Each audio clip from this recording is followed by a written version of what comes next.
Donc on va passer à la conférence qui s'intitule Les super-héros au goût français, avec en sous-titre Avant 1960. Je me présente, je m'appelle Jean-Michel Ferragati, je suis un historien du comics et vous pouvez retrouver une partie de mon travail directement en accès libre sur le site Comic Box à la rubrique French Collection. Donc en France, le premier personnage de super-héros en bande dessinée est apparu en langue française, on va dire, puisqu'en fait il est apparu en Belgique. Et comme pour les super-héros américains, c'est Superman. Le premier super-héros, donc forcément la première traduction. Superman, il apparaît aux États-Unis en 1938, et dès 1939, il apparaît en Belgique dans le journal de Spirou, de manière assez anecdotique, on va dire, mais et il s'appelle Marc l'Hercule moderne. Alors, ne me demandez pas pourquoi il s'appelle Marc l'Hercule moderne, parce qu'on ne sait pas pourquoi il s'appelle Marc l'Hercule moderne, mais en tout cas, il avait été jugé que le nom était un peu trop connoté. Et donc, dans le journal de Spirou, ça s'appelle Marc l'Hercule moderne. Alors, il apparaît juste après, en France, cette fois-ci, sous le nom de Yordi. Alors, on sait pourquoi il s'appelle Yordi. Il est publié dans un journal qui s'appelle Aventure, juste Aventure, et qui donc est un journal pour enfants, ce qu'on appelle des illustrés à l'époque, et il apparaît à ce qu'on appelle la librairie moderne, qui est une société qui a été fondée par un Italien qui s'appelle Ettore Carosso et qui est un antifasciste et qui a fui l'Italie pour s'installer en France. Et quand on lui amène Superman, le traducteur a traduit par Super-homme, le surhomme. Et là, Ettore Carosso, qui est un antifasciste, dit hors de question qu'on publie une bande dessinée qui s'appelle le surhomme dans mon journal. Et donc il dit en plus un extraterrestre. Il lui faut un nom un peu exotique. Et donc il dit on va l'appeler comme un de mes amis, ou le fils d'un de ses amis, là l'histoire n'est pas très claire, qui est un républicain espagnol qui a fui l'Espagne, qui s'appelle Jordan, et qu'on appelait Yordi. Et Jordi, mais le lettreur des éditions modernes dit le J c'est une lettre qui n'est pas terrible parce qu'en fait en lecture on ne sait jamais si c'est un I, un J, un L. Et il lui dit de plus, si on met un J en français ça se dit Jordi. Et donc il dit c'est pas grave, on va mettre un Y et comme ça il n'y aura pas de problème de lettrage et ça fera même la bonne prononciation Yordi. Donc vous voyez, même quand on parle de super-héros au goût français, même les super-héros américains à l'époque étaient adaptés d'une manière un petit peu différente. Et alors, ce qu'il faut savoir, c'est que le succès de Superman est très rapide en France et en Italie. Et Ettore Carosso, en fait, faisait venir les bandes qu'il éditait. Et très rapidement, il n'y a pas eu assez d'aventures. Et donc, l'éditeur italien a demandé à des artistes italiens de lui faire un clone de Superman qui s'appelait en italien Ciclone, donc la tornade d'une certaine manière, comme Ciclone. Et donc là, vous avez un épisode qui date des années 40 qui s'appelle Il Gigante di Pietra, le géant de pierre, et qui a été édité en France sous ce titre-là, avec une version de Superman un peu étrange. L'écusson ne représente pas vraiment un S, Lois Lane n'est pas présente, et les petits lecteurs de l'époque ont peut-être pu se demander pourquoi leur personnage changeait un petit peu de manière aussi importante. Alors, autre personnage très connu, publié en France, un personnage qui s'appelle aux États-Unis The Blue Beetle, le scarabée bleu, qui en France a été traduit par le fantôme d'acier, tout simplement parce que son costume est représenté comme une cotte de maille. Donc là, ils ont dit, voilà, il y a une cotte de maille, une armure, l'acier, le scarabée bleu, donc on va l'appeler The Blue Beetle. Alors, ce personnage a plusieurs particularités en France. Il apparaît d'abord en noir et blanc, ce qui est tout à fait logique, parce que les bandes qui sont adaptées en France sont des bandes de comic strip qui étaient publiées dans les journaux aux États-Unis, donc en noir et blanc. Et très rapidement, ce personnage a un succès assez important, et donc, donc on décide de le coloriser.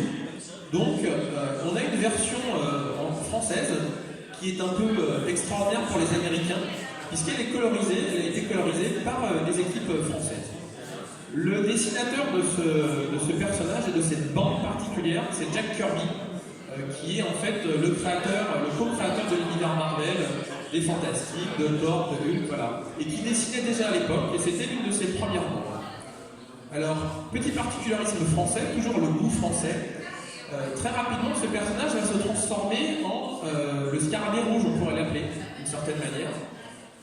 Et il y a une raison, c'est qu'à l'époque, un personnage de bande dessinée qui marchait très très très bien en France, c'était une traduction d'un personnage américain qui s'appelait The Phantom, dans nos contrées le fantôme du Bengale, et qui en fait était colorisé en rouge, et qui avait un peu le même costume. Et donc les responsables de la maison d'édition ont décidé que ça serait bien qu'il soit en rouge, parce que comme ça, le lecteur pourrait se tromper et aussi acheter Hurrah, c'était là où il était publié, parce qu'il pensait que c'était l'aventure du fantôme. Donc vous voyez, le goût français, des fois, est un peu frelaté. Autre personnage, que à titre personnel, je réutilise dans mon projet Centaure Chronicle, c'est Amazing Man, donc, qui est un personnage américain qui date des années 30. Et pourquoi est-ce que je le mets en avant? C'est parce que il va très rapidement avoir un costume. Et là, dans le costume, vous voyez tout en haut, il a une sorte de harnais avec un A sur le torse, qui donc symbolise Amazing Man. Vous voyez, avec juste une sorte de caleçon de bain. Et on verra plus tard que ce visuel a fortement inspiré les créateurs français. Donc là, on le montre juste pour vous dire, voilà, il a existé en français, et on en parlera un peu plus tard. Autre personnage assez intéressant, ce personnage s'appelle le Masque Rouge. Alors ce personnage, en fait, il est ni américain, ni français, il est tchécoslovaque. Il a été édité avant-guerre, et il s'appelle en tchèque Zigomar. Donc c'est une sorte de héros, là aussi fortement inspiré du fantôme du Bengale. Alors là où il est intéressant, c'est qu'il est inspiré d'un auteur français. Un auteur français qui s'appelle Léon Zazie, et qui a créé un personnage qui s'appelle Zigomar, et qui est un personnage qui ressemble à Fantomas. Une sorte de personnage, un vilain machiavélique, etc. Et en fait, ce personnage a eu pas mal de succès. Il a fait l'objet d'un film.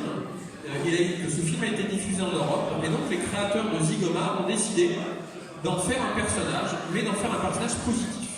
Donc, on passe d'un vilain à un héros qui n'est pas encore tout à fait super, qui est déguisé, qui a un masque, qui a une cape. Alors, il s'appelle le Masque Rouge en français, parce qu'il y avait déjà un personnage dans les pages de Hurrah qui s'appelait le Masque Rouge. Et donc, ils ont décidé de poursuivre avec le même nom sur un personnage différent. Alors, chose assez rigolote, comme on peut le voir, c'est que lorsque Batman est arrivé en France, il a succédé à Zigomar, et donc il s'est aussi appelé le Masque Rouge. Donc vous avez 3 personnages successifs qui sont plus ou moins des prototypes les uns des autres. Zigomar est un peu un prototype de Batman. Le plus rigolo est que Zigomar était visuellement en partie inspiré du fantôme du Bengale, et que dans les années 60, en Tchécoslovaquie, on a refait un crossover non autorisé de Zigomar contre le fantôme du Bengale que vous voyez sur le côté. Donc là aussi, une adaptation assez fluctuante, assez étrange. Batman continue, mais ce qu'il faut savoir, c'est que Batman est publié juste au début fin de 1930, début de 1940, et que donc la France se fait envahir par les nazis, et que c'est un super-héros qui est américain et qui a un masque.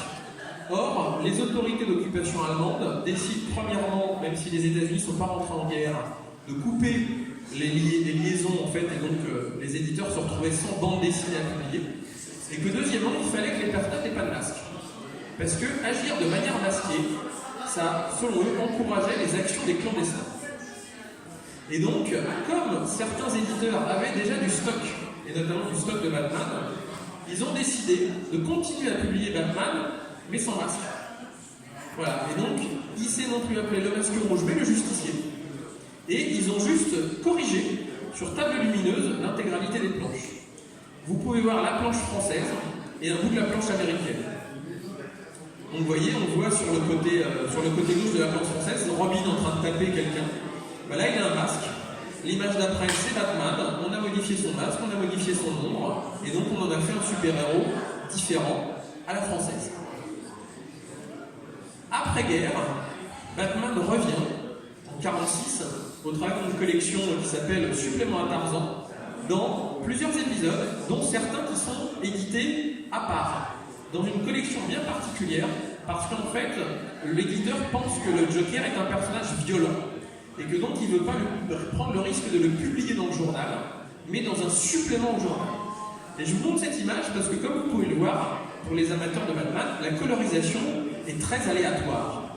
Batman est en rouge et Robin a son pourpoint en jaune. Et comme vous verrez, on y reviendra après, ça a inspiré des gens. Un personnage assez intéressant que j'ai évoqué hier, un personnage américain qui en anglais s'appelle The Flame, la flamme, qui est en fait un personnage dont les pouvoirs sont basés sur le feu. Lorsqu'il est publié en France, l'éditeur décide de changer son nom. Pourquoi ? Parce qu'en 1940, les héros ne pouvaient pas avoir, les héros et les séries ne pouvaient pas avoir de nom féminin. Parce que c'était considéré comme les petits garçons n'iront pas lire un livre qui a un nom féminin. Donc, de la flamme, on passe à l'éclair. Bon, alors il utilise toujours du feu, mais il s'appelle l'éclair. Peu importe. Donc il paraît en 1940, et comme on le voit, l'un de ses pouvoirs, en fait, c'est de se téléporter au travers des flammes. Donc quand le vilain craque une allumette, The Flame apparaît. Et donc on voit vraiment d'où, quel est le pouvoir de ce personnage. On en reviendra là aussi sur ce personnage. Personnage suivant qui est assez connu en France, un personnage qui s'appelle Judex. Alors Judex, c'est un personnage très connu qui vient de la littérature, qui est un personnage créé par Arthur Bernel. Judex, qui veut dire le juge en latin, et qui est un personnage de vengeance un petit peu découlé de Monte Cristo, on va dire. Et ce personnage apparaît en France avec une bande dessinée. Vas-y. Il est suffisamment célèbre pour avoir une série, enfin pour apparaître dans des fascicules de série à part avec des couvertures en couleur. Et donc on pourrait se dire, tiens, on a trouvé le premier personnage français super-héros, quoi, dessiné. Et bien en fait, pas du tout.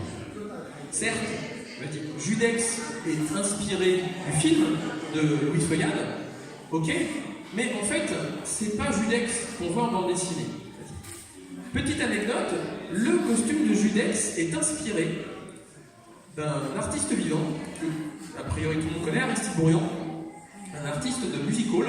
Et comme vous voyez, le chapeau, la grande cape noire, l'écharpe orange, donc là ici dessiné par j'ai oublié, Lautrec, Toulouse-Lautrec. Voilà, donc on voit un peu la chose. Quand le film Judex va aux États-Unis, c'est un énorme succès. Et en fait, à ce moment-là, il y a un personnage qui est en train d'être créé qui s'appelle The Shadow, l'ombre, qui est publié dans un magazine qui s'appelle le Detective Story Magazine. Et en fait, on demande à un artiste, un écrivain, de caractériser ce personnage. Et en fait, cet écrivain va tout simplement utiliser le look de Judex et d'Aristide Bourriand. Vas-y. Donc là, on voit The Shadow. Et comme vous voyez, c'est le même. Même chapeau, même écharpe, même cape. Et lorsque le personnage est publié en France, l'éditeur français qui capitalise sur le succès de Judex, au lieu de l'appeler l'ombre ou The Shadow, décide de l'appeler Judex. Donc vous avez ici un transfert culturel complet d'un personnage qui passe de la littérature au cinéma en France, qui va aux États-Unis, qui est intégré dans un corpus, qui revient en France, et où là on dit, bah oui, c'est le même, donc on va réutiliser son nom. Donc ce personnage, je le trouvais très intéressant. On voit là aussi les origines et les racines françaises de ce style de bande dessinée. Alors, un personnage là qu'on pourrait citer aussi purement français. François l'Imbattable. Un personnage qui est une sorte de Superman, mais avec un costume qui ressemble en fait au costume des athlètes de l'époque. Si vous regardez Jess Owens en train de courir en 1936, il a ce costume-là. Donc on se dit, enfin un super-héros français. Eh bien, pas du tout. Ce personnage, en fait, c'est Superman. Mais comme, encore une fois, les éditeurs ont des stocks et qu'ils ne peuvent pas utiliser, ils demandent à un artiste de prendre une table lumineuse, de flipper, de retourner la bande dessinée. Vous voyez, case par case, c'est la même, mais à l'envers. Et de redessiner le costume. et on en fait un François l'imbattable, comme ça, la censure nazie est certain que c'est pas Superman. Alors ce personnage, il est rigolo parce qu'au bout d'un moment, les bandes s'arrêtent, c'est-à-dire le stock de bandes de Superman s'arrête, mais le succès est tel que l'éditeur en veut encore.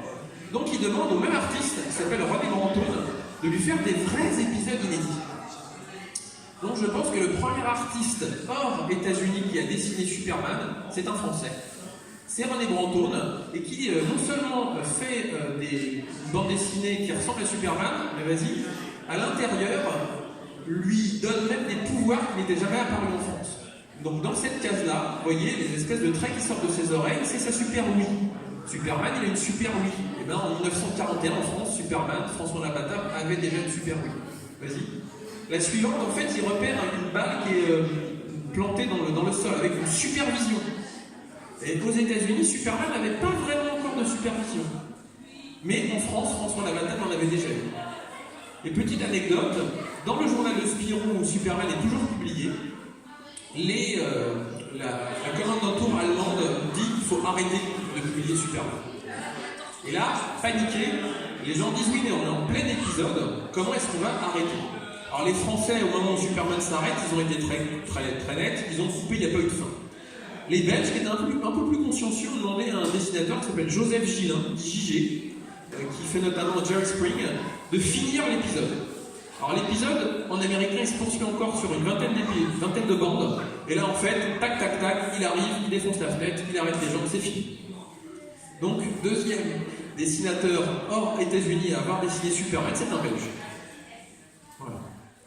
Alors, ça marche tellement bien, François l'imbattable, qu'en fait, on continue. On se dit super. Et donc, à l'époque, Superman, qui ne s'appelle pas encore totalement l'homme d'acier, on l'appelle souvent l'homme de demain, The Man of Tomorrow, plutôt que The Man of Steel, qui est un pseudonyme qui est pour un autre personnage. Néanmoins, on va faire un Superman français. Donc ça, c'est l'homme d'acier. Et c'est vraiment la première fois qu'on a un Superman français, un héros au goût français. Vous vous rappelez du fantôme, le Blue Beetle, le fantôme d'acier? Ben là aussi, ça marche tellement bien que quand on n'a plus de planche, eh ben on va demander au même René Brantone de faire un épisode, un rallonge assez mauvais scénaristiquement. On change de nom, donc c'est plus le fantôme d'acier, c'est le Surhomme. Il n'a plus vraiment d'identité secrète. Son nom c'est Géo Mérillac. Géo de prénom, Mérillac de nom. On ne peut pas faire plus français selon les scénaristes. Et il a des scénarios totalement incroyables. Vous voyez, à un moment, il se fait mordre par un crocodile. Alors, comme il a une espèce d'armure, ok, ça lui fait pas du mal, mais je vous propose d'essayer de tracter un crocodile avec une jeune femme dans la main, en agent de crawl. Je pense que, voilà, c'était quand même assez sportif, y compris pour le dessinateur qui devait avoir un rythme de travail assez intense. On revoit l'éclair. Là aussi, le personnage marche bien, il n'y a plus de stock, c'est pas grave, on appelle René Brantone, c'est peut-être un auteur français très prolifique, et on lui dit il faut continuer. Donc il fait un épisode avec l'éclair. Mais il lui change ses pouvoirs. S'il s'appelle l'éclair, c'est qu'il doit avoir des pouvoirs électriques. Donc on le voit avec une sorte de fauteuil qui lui permet de capter les pensées des gens. Il a une sorte de télé. Son adversaire, c'est un professeur qui s'appelle Klangos, etc. Un épisode. Et puis, après la guerre, quand on lui demande de refaire une bande dessinée de super-héros, il dit bah c'était pas mal après tout. C'était pas vraiment un héros américain puisque c'était moi qui l'avais refait. Donc il décide de refaire la même histoire après-guerre. Cette fois-ci l'éclair c'est quand même un peu commun. On va l'appeler Fulguros. Vous voyez, l'éclair, en italien fulmine, l'éclair, bah Fulguros allons-y. Et donc on voit la même chose, vous le voyez sur son fauteuil, vous le voyez avec les écrans, vous voyez son adversaire, c'est tout pareil. Voilà, c'est Fulguros, donc qui est un des premiers super-héros vraiment français, mais dont les racines en fait sont américaines. Ici on a après-guerre un personnage de DC Comics, l'éditeur de Superman, qui est assez connu on va dire, qui s'appelle en anglais Arrowman, l'homme d'une heure, donc traduit en français l'homme d'une heure, et qui donc publié, il a eu 2 épisodes, vous voyez là c'est le deuxième, l'homme d'une heure. À l'intérieur on peut voir que c'est un personnage qui s'appelle Tic Tac Tyler. Donc, Tic Tac c'est son pseudo, c'est pour faire penser au passage de l'horloge, au passage du temps, au roman. Et vous regardez bien son costume. Une cagoule, un juste au corps noir, une cape jaune et un sablier sur la poitrine. Et bien, en 1948, si mes souvenirs sont bons, apparaît un personnage français qui s'appelle Fantax. Et regardez bien, une capuche, une cape rouge, un juste au corps noir, et sur le torse, non pas un sablier, mais un F pour Fantax. Pierre Monchot, dit Shot, qui va créer ce personnage-là, c'est très clairement inspiré du design de Auermann, qui était un personnage qui avait été publié quelques mois avant. Ils n'ont pas tout à fait les mêmes pouvoirs, mais enfin, c'est quand même quelque chose de très, très proche. Si vous voulez, en salle 2, il y a Pascal Millet qui, en fait, dédicace et a participé au renouveau de Fantax dans les années... là, c'est sorti l'année dernière. Donc, personnage mythique français, inspiré fortement de Rex Tyler. Alors, autre manière de faire des super-héros au goût français, un peu frelaté, eh bien, la légalité, l'éditeur qui publiait Blue Beetle aux États-Unis a un peu fait faillite, eh bien, c'est pas grave. On prend ce qui a été publié, on le met en couleur d'une manière un peu différente, vas-y, et ensuite, eh ben, on mélange les cases et on crée une nouvelle histoire. Et les cases de liaison, on les fait dessiner par un dessinateur français, pas nécessairement très doué, et puis tout va bien. On a un deuxième super-héros qui s'appelle Robin Moore, et dans lequel on fait ça. Non, vas-y, reviens en arrière. Autre particularité, les deux cases que vous voyez là-bas. Alors ça, c'est un travail que j'ai, en tant que mauvais infographiste réalisé. Vous avez à gauche la planche américaine, en couleur, et vous avez à droite la planche française. Les cases correspondent exactement, si ce n'est qu'elles ont été remontées dans un ordre totalement erratique, à moitié caviardé, puisque vous voyez, le personnage a changé de costume, et ça fait une nouvelle histoire. Voilà, c'est simple, on paye pas de droit, on récupère des comics à droite à gauche, on les remonte, on fait un scénario, totalement abracadabrantesque, vous imaginez bien, et puis voilà, on gomme quelques trucs, la censure n'aime pas les cordes parce que ça fait un peu démon et l'église est un peu à cheval là-dessus, bon voilà, on enlève les cordes et ça va très bien. Donc, autre manière un peu étrange de faire le super-héros français. On va revenir dans des choses un peu plus, je dirais, officielles et d'une certaine qualité. Est publié après la guerre un illustré qui s'appelle Mon Journal, qui est issu du mouvement de la résistance française, Combat, et à l'intérieur de Combat, une déclinaison féminine par une résistante qui s'appelle Bernadette Ratier, qui du coup, lorsque à la Libération, on devait avoir un passé résistant pour avoir un quota de papier, pour créer des nouvelles publications, décide de créer une publication pour enfants qui va s'appeler Mon Journal. Et elle avait des contacts avec la résistance américaine, avec les autorités américaines en tant que résistante. Donc elle va importer des bandes dessinées américaines d'un auteur qui s'appelle Fawcett Publications. Et ce personnage-là, qui s'appelle Captain Marvel Junior, rien à voir avec Marvel, mais avec le personnage qui maintenant s'appelle Shazam, donc qui est bleu. Vous voyez, on va devenir un peu la vedette du journal. Et du coup, à l'intérieur du journal, un dessinateur français qui s'appelle, remontant un peu en arrière, un dessinateur français qui s'appelle Jean César, qui notamment a dessiné un personnage qui s'appelle Arthur le Gentil Fantôme, va décider, dans sa série les mirobolantes aventures du professeur Pipe, de faire interagir le héros américain avec son héros. Et donc, c'est une des premières fois, à mon avis, qu'on casse ce qu'on appelle le quatrième mur en version scénaristique, c'est-à-dire que le personnage de la bande dessinée a conscience qu'il n'est qu'un personnage de bande dessinée. Et donc le Captain Pipe, le professeur Pipe, qui se fait poursuivre par un dragon, dit à son acolyte, si seulement Captain Marvel Junior était là, il pourrait nous sauver. Et à ce moment-là, Captain Marvel Junior traverse la page et lui dit, mais je suis là, pas de souci, je suis en couverture, mais je viens. J'assomme le méchant dragon et je repars. Donc là, c'est la première fois qu'on voit Captain Marvel Junior dessiné par un Français dans un contexte complètement incroyable pour l'époque. Alors, c'est pas la seule fois, parce que un jeune dessinateur belge va être, on va lui proposer un projet pour un magazine qui est la déclinaison junior d'un hebdomadaire belge qui s'appelle Femme d'aujourd'hui. Et on va lui dire, voilà, dans Bravo, ça s'appelle Bravo, on a décidé de faire un super-héros, et on a acheté la licence Captain Marvel Junior à Fawcett, mais il faut nous faire une nouvelle aventure. Alors vous pouvez le voir, hein, ce dessinateur s'appelle Al Uderzo. Alors Al, parce que ça fait américain, en fait c'est Albert Uderzo. Donc le père d'Astérix, qui pendant très longtemps on ira en disant non, j'ai jamais fait ça, voilà. C'est vraiment la réalité. Vous voyez dans la case où il dit Captain Marvel, ça ressemble quand même très fortement à du Uderzo. Donc c'est bien Uderzo qui l'a fait. La petite anecdote, c'est qu'il a dit non mais j'aimais pas ça, les super-héros, c'était pas mon truc. D'ailleurs, j'avais pas de documentation. Vraiment, on m'a juste donné le personnage. Alors le vilain, vous voyez, avec son espèce de chapeau et sa tête, en fait, c'est très rigolo parce que c'est un personnage américain aussi. Et Uderzo avait dû quand même un peu pomper à droite à gauche dans des personnages américains. Donc voilà un autre personnage au goût français. Les Américains un jour ont découvert que Captain Marvel avait été publié en France dans des aventures inédites et par Albert Uderzo, ça a fait son petit effet.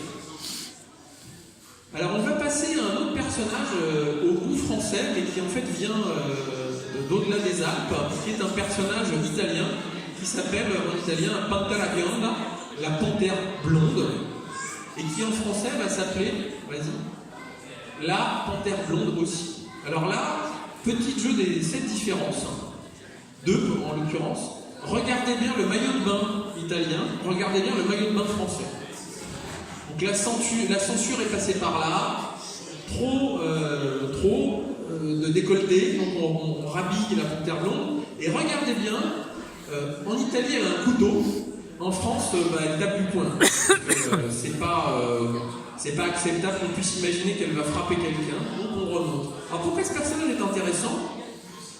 Parce qu'en fait c'est un personnage qui est une déclinaison d'un personnage américain. Aux États-Unis, pendant très longtemps, vous avez eu ce qu'on appelait les Queen Jungle, c'est-à-dire des versions de Tarzan féminines qui avaient pour principal objectif de montrer des jeunes femmes déshabillées à un lectorat adolescent. Voilà, Playboy n'avait pas été inventé. Et quand c'est paru en France, donc ça a été un peu trafiqué, ça venait d'Italie encore une fois, mais l'éditeur américain de la Queen Jungle la plus connue qui s'appelait China dit à un moment, non mais attendez, ça c'est un plagiat. Alors l'éditeur français il fait, ah ouais vous avez raison, ça ressemble quand même un peu quoi. Pas de problème. On vous propose d'acheter l'épisode et puis on le publie. Et donc on va, vas-y, appeler ça Yumbo Magazine. En anglais ça se prononce comme ça. Là aussi on la rhabille. On lui laisse son couteau parce que quand même, là, c'est avec un lion, donc ça va à peu près. Mais le plus beau quand même, c'est qu'on continue malgré tout d'utiliser la bande italienne. C'est-à-dire que dans Yumbo Magazine, vous avez à la fois la panthère blonde, qui est la copie, et à la fois l'original trafiqué à la française pour éviter la censure. Donc là aussi, c'est des choses qui, quand on découvre ça en tant que chercheur, nous laissent un peu pantois. Alors là, un personnage typiquement français. Satanax. Alors, typiquement français, en même temps, tellement typiquement américain. Alors, Satanax, c'est un personnage qui est un clerc de notaire, timide, qui, lorsqu'il touche du feu, devient ce super personnage. Et là, c'est un amalgame de tout. C'est-à-dire, c'est à la fois Clark Kent, le reporter timide, c'est à la fois Captain Marvel qui, en disant Shazam, est capable de se transformer, et comme on va le voir, en couleur, c'est encore pire. C'est le bleu du Captain Marvel Junior. C'est le symbole de Superman, c'est le masque de Zygomar, c'est tout quoi. C'est-à-dire c'est la première étape où toutes les influences américaines d'une dizaine d'années a percuté les nouveaux artistes français et qui se disent ça marche bien, on va en faire. Donc voilà, donc Satanax c'est un des premiers personnages, hein, vous voyez, les grands succès de la bande dessinée par un dessinateur français qui est très connu, Auguste Licois. Et donc, on va faire du super-héros à la française. Autre personnage, alors lui qui est belge, Heroic Album, et c'est les aventures de Robin Moderne. Alors là, je vais vous demander un petit effort. Vous vous rappelez la bande où vous avez montré Robin qui était colorisé différemment. Vas-y. Là, en fait, on voit que c'est exactement la même couleur de costume. Donc le dessinateur et le scénariste se sont dit mais qu'est-ce qui se passerait si Batman mourait? Et bien Robin deviendrait Batman. Et dans cette aventure, il y a tout comme Batman.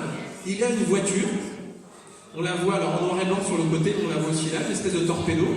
Il a une base secrète, qui est une cave, et il a la même colorisation mauvaise, entre guillemets, que Robin. Donc très clairement, on a une déclinaison belge de Robin moderne, mais qui est en fait Robin si Batman était mort. Alors la petite histoire, c'est que quand Batman meurt dans les comics aux États-Unis, c'est 40 ans après quasiment, hein, et c'est Robin qui en fait devient Batman. Donc voilà, on a cette petite particularité. Autre personnage qui apparaît dans Heroic Album, un personnage qui s'appelle le Chat. Une sorte de super-héros qui ressemble un peu à Batman, qui a un masque de chat, qui a un pistolet, et qui est dessiné par un artiste qui s'appelle Michel Denis. Alors Michel Denis comme artiste, ça vous dira pas grand-chose, mais en fait c'est le pseudo de début, enfin c'est pas son pseudo d'ailleurs, c'est le nom officiel d'un auteur qui s'appelle Greg, et qui est très connu parce qu'en fait c'est le père d'Achille Talon. Et là aussi, Greg, quand on lui dira « Mais c'est pas vous qui avez fait le chat ?» Non, moi j'ai jamais fait le chat, c'est pas possible, voilà. Alors, on pourrait se dire, c'est peut-être vrai, et puis ce personnage-là, je vous en ai montré aucun américain qui avait été traduit en France. Eh bien, Michel Denis a vécu aux États-Unis, a lu des comics aux États-Unis, et a lu un personnage qui s'appelle Wildcat, le chat sauvage.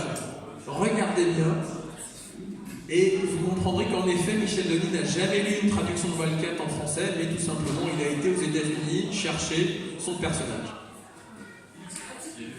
Dernier personnage, et là, je vais encore faire appel à votre mémoire, à votre attention.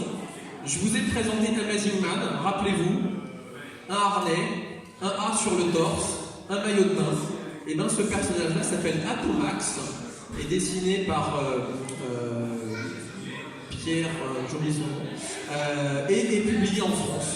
Dans mon journal, là où il y avait Captain Marvel, c'est un grand succès, ça sera réédité d'ailleurs, et quand vous voyez le design, c'est très clairement Amazing Man, métamorphosé entre guillemets en français.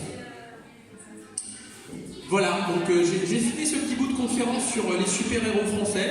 Si vous voulez en apprendre plus, je vous incite à aller voir ce livre écrit par Xavier Fournier, qui était mon rédac-chef chez Comic Box, Les super-héros, une histoire française, qui raconte vraiment comment est-ce que, d'une certaine manière, le super-héros est un prototype français, utilisé par les Américains, et qui revient ensuite en France. Regardez bien tout en bas, il y a une case, l'homme au masque vert, c'est le même.